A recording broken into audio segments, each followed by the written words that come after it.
Auzubillahi minasyaitonirrajim. Bismillahirrahmanirrahim. Um, Pada hari ini saya akan membentangkan sebuah kertas kerja bertajuk hubungan saling kait antara tenaga akademik, pentadbir utama dan mahasiswa. Imbangan yang perlu dalam kemajuan pengajian tinggi.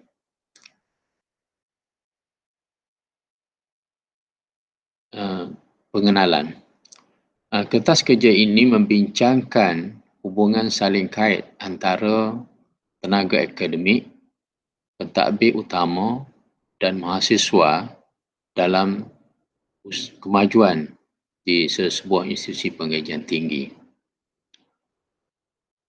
Tiga kumpulan ini adalah yang pertama tenaga akademik.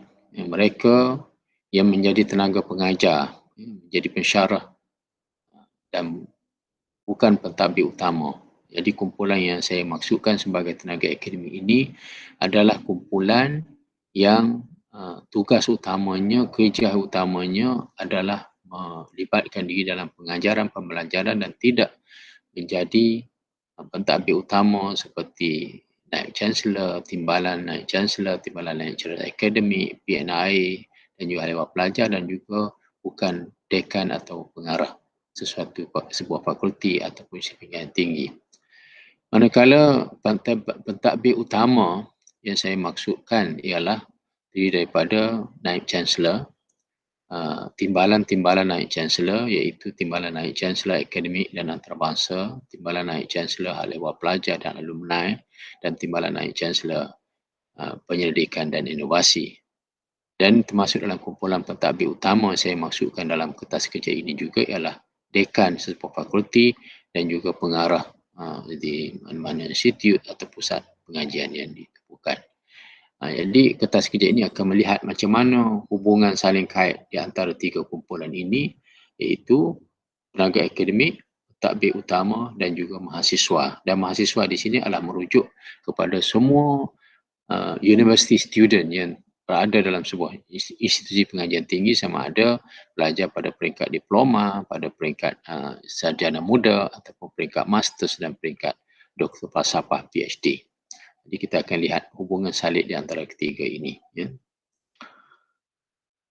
Yang kedua, perbincangan. Yang kedua, hubungan antara tiga kumpulan ini sangat perlu bagi kemajuan sesebuah institusi pengajian tinggi. Jadi di antara tiga kumpulan ini yang saya maksudkan tadi, saya nyatakan dalam pengenalan tadi, iaitu tenaga akademik, pentadbir utama dan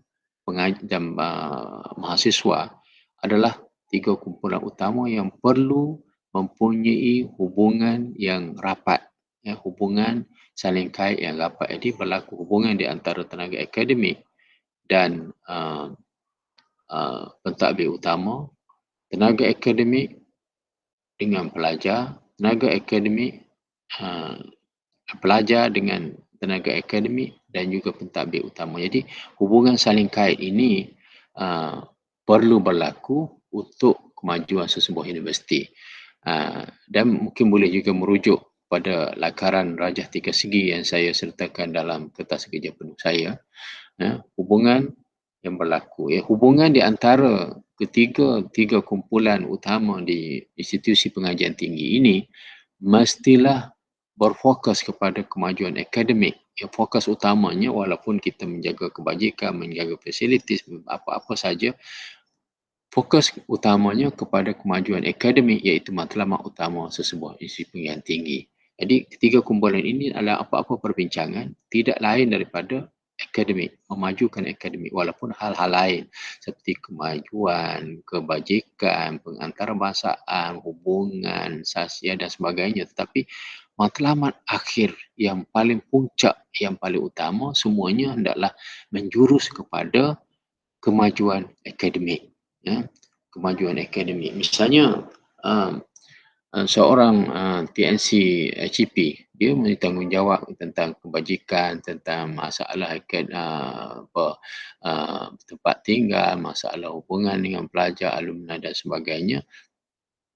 menyediakan makanan, kafe yang baik dan tapi matlamat akhirnya ialah untuk mencapai kemajuan ekonomi. Contohnya, kenapa dia harus menyediakan kafeteria yang baik, kantin yang baik di penginapan misalnya, dan harga yang berpatutan, mutu yang baik. Matlamat akhirnya supaya memberi ruang dan keselesaan kepada semua mahasiswa bahawa universiti ini bukan dan kafe itu sendiri bukan matlamat utamanya ialah membina keuntungan.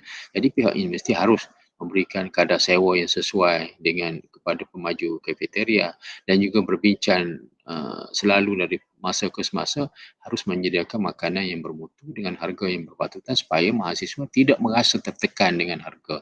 Jadi inilah yang perlu ada. Jadi matlamat akhirnya untuk menyediakan peluang. Begitulah juga dengan seorang TNC akademik dan pengantarabahasaan. Dia harus memikirkan apakah uh, bagaimana untuk menghasilkan satu ruang ataupun satu pengajaran pembelajaran yang kondusif kepada para mahasiswa.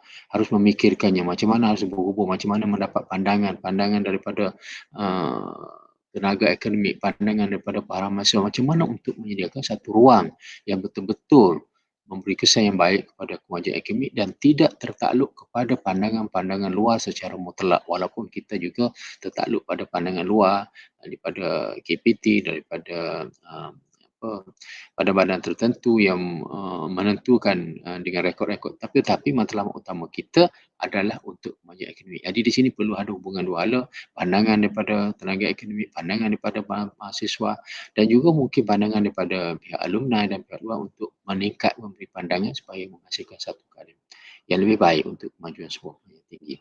Jadi hubungan antara tiga komponen ini mesti bersifat terbuka dan berasaskan kebebasan akademik, academic freedom.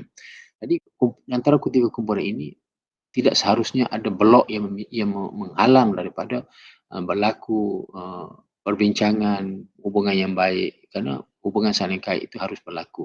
Misalnya seorang pandangan daripada seorang tenaga akademik mudah untuk disampaikan kepada pentadbir utama khususnya pada TNC akademik dan TNC juga untuk menjalankan satu polisi adalah dinyatakan secara terbuka kepada kumpulan akademik ini dan maklum balas akan diambil kira dan hubungan town hall perlu ada di antara dua golongan ini supaya pandangan-pandangan itu sentiasa dibincang secara terbuka dengan harapan matlamat utama untuk membina satu pengajaran pembelajaran yang berkusip, yang kondusif dan berkesan bagi kemajuan.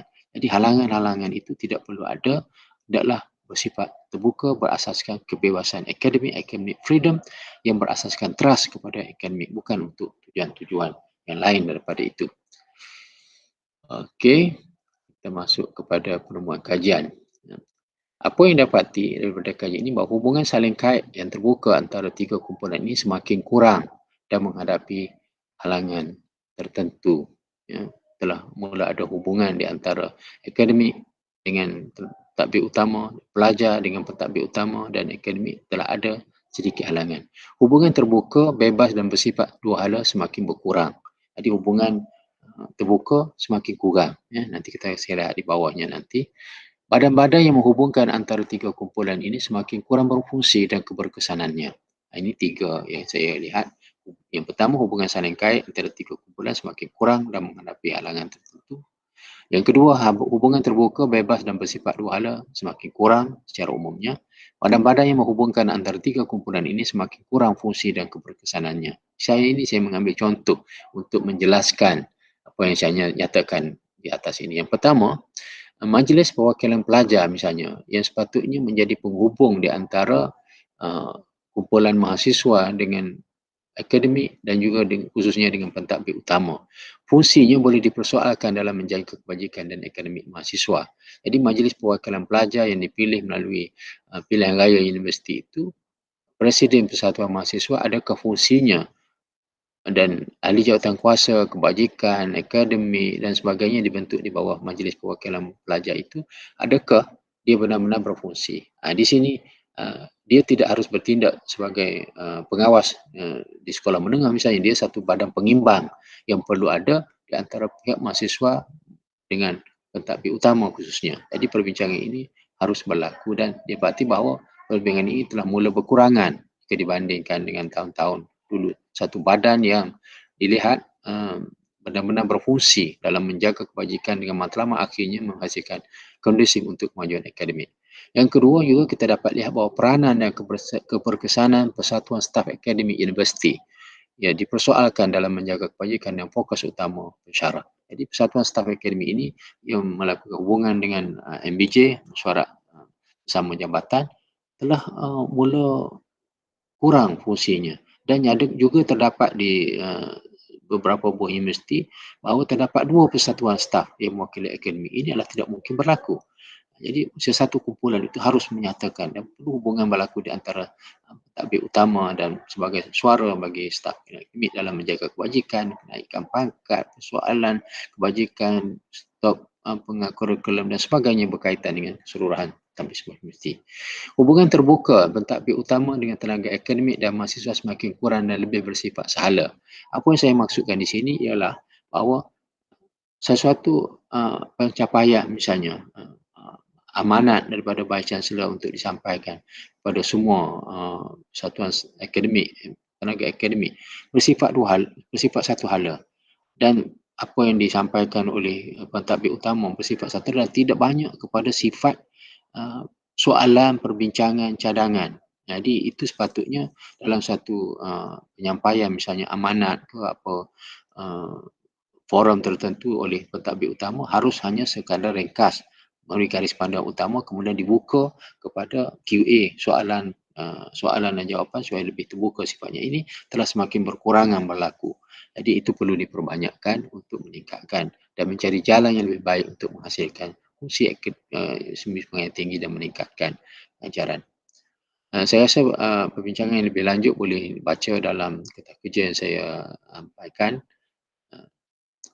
Kesimpulan. Jadi kita dapat lihat apa yang dinyatakan di atas bahawa berlaku kekurangan, maka apa yang dapat disimpulkan bahawa perlu hubungan saling kait yang baik, yang lebih baik, yang rapat antara tiga kumpulan ini, iaitu tenaga utama, tenaga akademik dan mahasiswa bagi meningkatkan kebajikan dan kemajuan isi pendidikan tinggi. Tanpa hubungan yang rapat di antara tiga kumpulan ini secara terbuka, secara telus, secara lebih rapat, maka dia tidak mungkin menghasilkan satu keadaan yang lebih baik untuk kemajuan di sebuah institusi pendidikan tinggi, khususnya dalam kemajuan akademik dan kebajikan mahasiswa serta tenaga pengajar. Okey, terima kasih. Itu saja pembincangan saya.